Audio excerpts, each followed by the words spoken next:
negara kos gitu dan urusan rakyat apa lain. Ayo coba di zaman Pak Harto kos gitu di zaman Pak Harto baik geus kos gitu komo kadina ma min zamanin illa ba'dahu syarr. Teu aya hiji zaman kecuali sanggeusna leuwih jahat, leuwih goreng, ulah diharapkeun. Sabada Gus Dur bakal bagus, sabada itu SBY bakal lebih bagus, sabada Kuari lebih bagus, ulah diharap.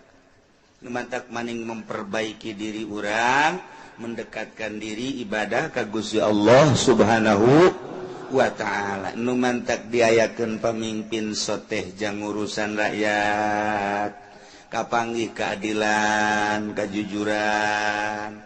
Abeh rakyat teh bisa meluapkan aspirasi dibere wadah jang